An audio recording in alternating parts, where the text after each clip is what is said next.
What's up, everybody? It's me, your boy, the YouTube champ, Tantalizing Tony, on Tantalizing 316 Day, here with the man himself, the best talker in the business, Thanks. AJ Francis. And listen, I didn't just say that, talking a bunch of mess, because you are the best talker. I don't care what you guys say out there. Yes, we got great CM Punk, we got great people, but AJ, Any one of them guys think they can talk better than me, stand 6 feet away from a microphone and prove it.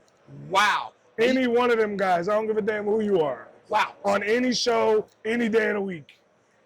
So he's calling people like, you guys know I love to talk, I can talk too, and we're gonna do a little banter back and forth. He said no questions off limit. No question off limits. All right, so listen, before we go here, right?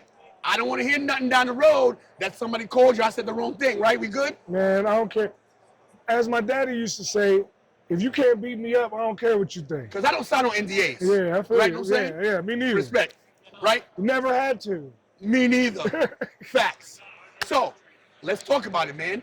You're with the group Hit Row, of course. Back of course with Swerve Strickland back in the day. One of the best groups in NXT that moved to the main roster, and they broke y'all up. Why? They just didn't see the vision that we had when we did it in NXT. In NXT, we got to do what we wanted to do. We got to pitch ideas, and they used them.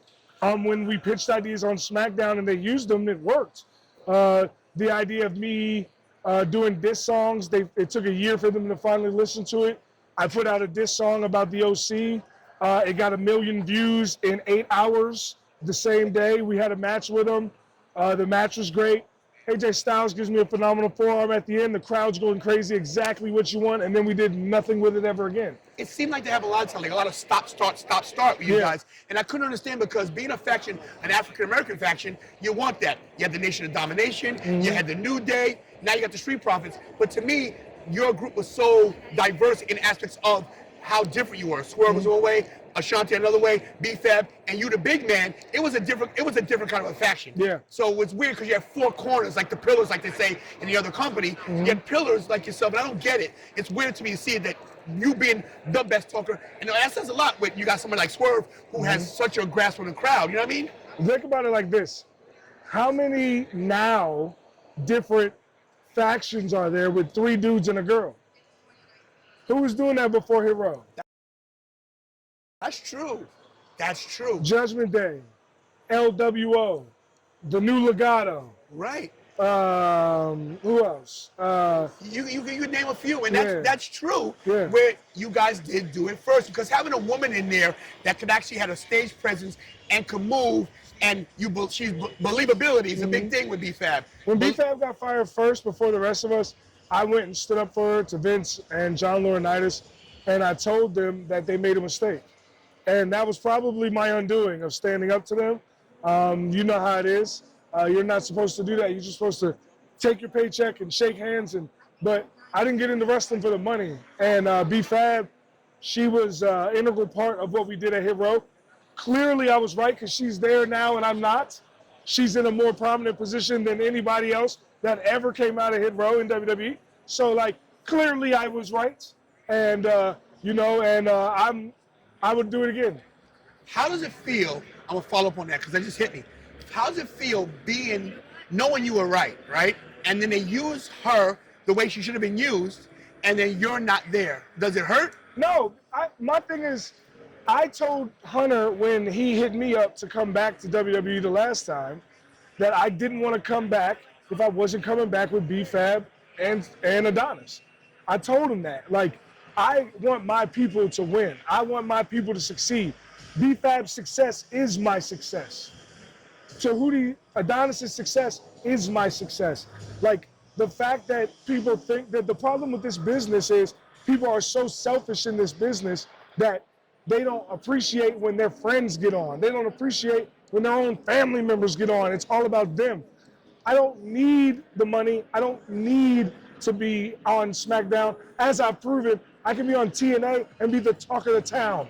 I can be on MLW, be the talk of the town. I'm on NWA, I'm the talk of the town. People care what I do because I'm me. And it doesn't matter who's standing next to me. So I don't need to be insecure in the fact that my girl B-Fab is still on SmackDown getting the opportunity she deserved years ago, and she's finally getting it now. You know what's crazy is I had a little bit of I'm having some bumps in the road with my channel. And you know me, we've talked before. We've been at tailgates together. You did stuff for Mania Club. Yep.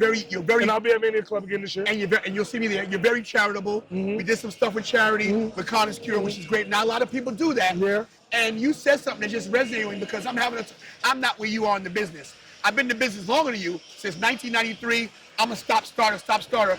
I have younger children, so I stopped in the business. And I'm frustrated because I'm like, man, I'm so like distraught. And you just hit me with something. You gotta be humble and you gotta be happy for the other people, which I am. But it just, for you to say you don't care that you're not there, that your people are there, that says a lot about people in this business, because this business is selfish, it's backstabbing, it's conniving, and people look in your face and tell your friend and talk about you behind your back. Sure do. And I noticed that get a little popularity. You've noticed, you said it to me. You said, yo, Tone, you're doing good. And that means a lot to me from a bona fide superstar who knows the business, put me over. So I gotta say thank you for that. Thank you. You ain't have to do this. I You appreciate didn't. you. No, I'm not just saying that. I mean that. You know, a lot of people are critical of you because of things, your voice, what you say. Because I stand on what I say. See, the thing is, people don't like what I say, but they can't say what I say is wrong. When I've said for years BFAB should have got more opportunities than she did, I was right. Can I take a picture? Yeah, you were. So when I said for a long time that, you know, we need more, like Hit Row was an authentic black culture faction and the first of its kind, Right. I was right. Like, these are things that are tangible that you can prove. When I would go out of my way to stand up for, you know, when Sonya Deville got in trouble because she had that gun in her car. Yes. Who was the first person to stand on business and say, I'm glad she had that gun in her car? Me. When Liv Morgan got pulled over with the stuff in her car. Right. Who was the first person to stand on business and say, free Liv? Me. That's the thing is, it's not just black people that I support all people. But because I don't sit down and shut up like the yes man that these wrestler people want me to be, they talk bad about me. And that's the cool. Here's the thing is, you can't beat me up. If you're not Matt Riddle, Brock Lesnar, Bobby Lashley, you can't beat me up. Yo. So I don't care what you think. Yo, listen, real talk. Listen, we must be kindred spirits or brothers. I'm older than you, so maybe I'm your surrogate older father from another universe because you sound just like me. And now, because I lost my confidence with something going on, because I'm busting my butt out here. It's not about me. I want you to know where I'm coming from. For you to do this for me is a lot, because a lot of people I walk around and everybody here, and listen, this is a money business. You got to make your money. You can't do this for free. But people that are lesser than where you are telling me $1,500 to talk for 10 minutes. I got kids, bro, and you know I got a family. You said, bro, we gonna do this because you my peeps. You know what I mean? So for you, Real, recognize real, bro. recognize real, and I'm hyped right now because I'm ready for some new stuff because of what it just clicked. I've been so down on myself lately, and I want you to know what you did for me.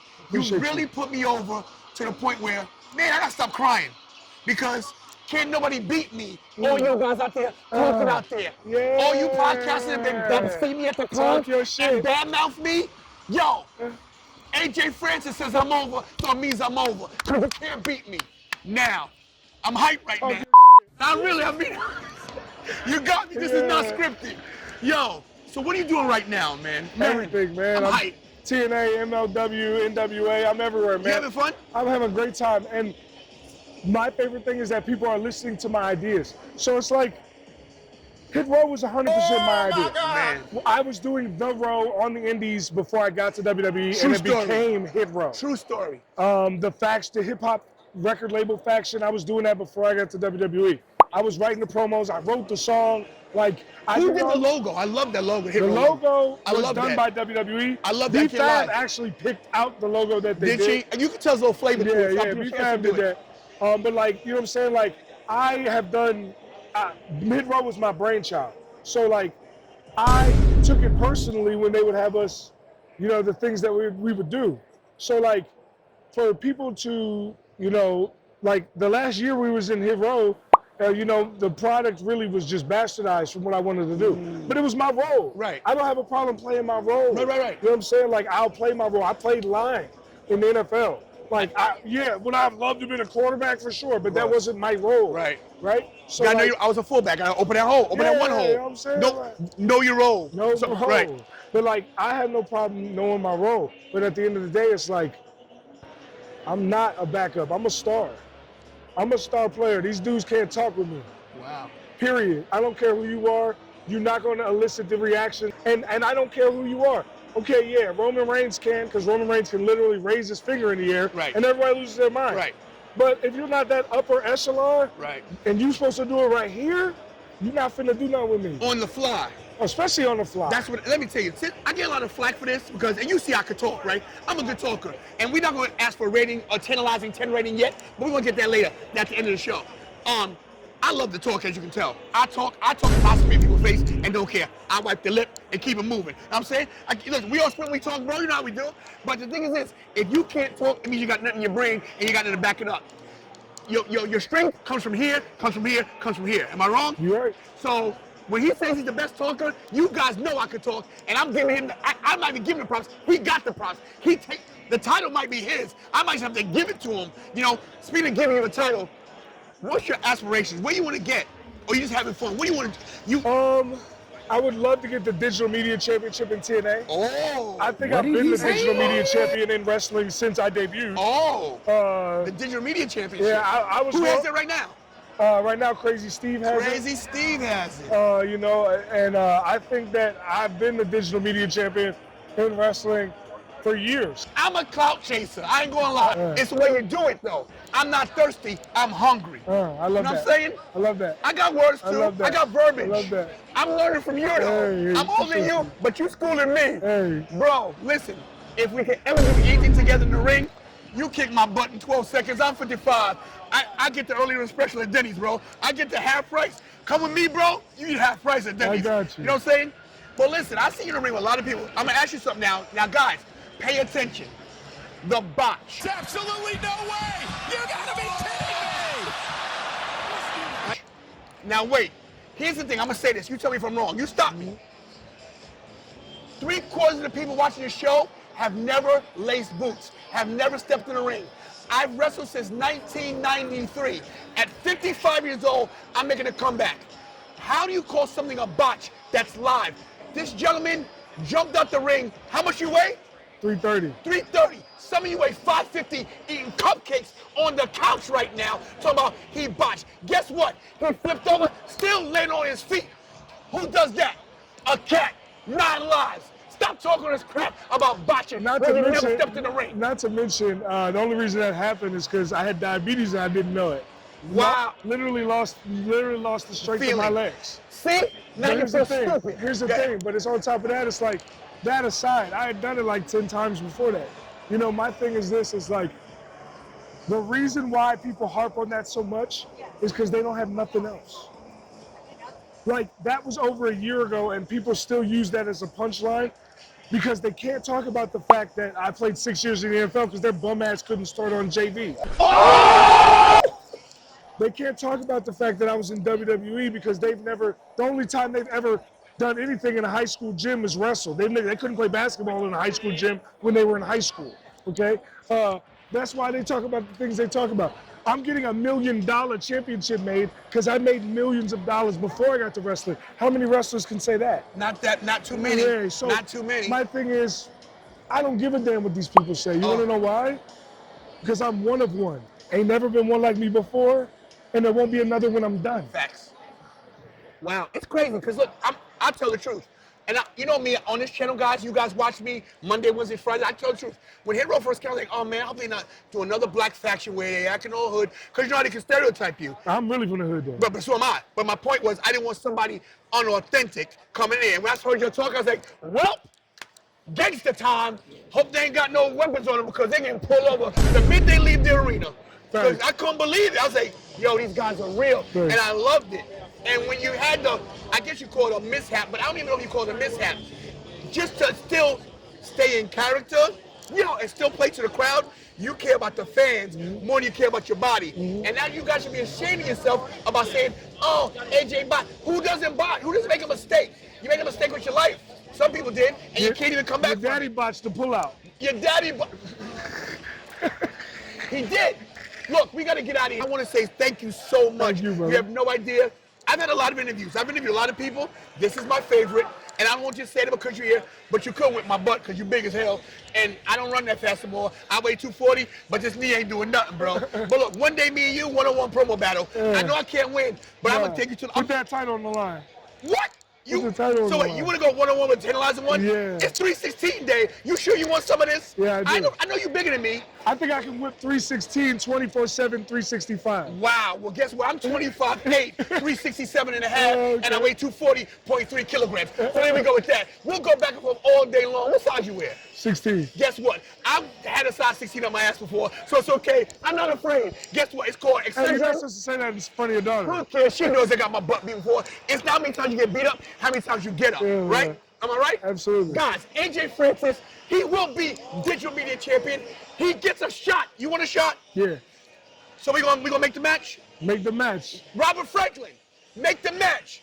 Top dollar, Tantalizing Tony for the YouTube Championship. We're gonna do it? Book it. Book it. And now I'm really going to be running. I'm in the gym now. I dropped 30, right? I got a little bit of traps right there. I'm doing my thing. I'm Tantalizing Tony. Right now, I'm the YouTube champion. That might be over soon, but it's okay. AJ, I love you, my brother. Thank you so much. Thank I you, mean brother. that. It means everything to me. Appreciate you. Once again, I pull off the coup of the century in Brentwood. AJ Francis, I'm the YouTube champion, Tantalizing Tony, and as always, do what I do best. That's stay champ for now and stay tantalizing.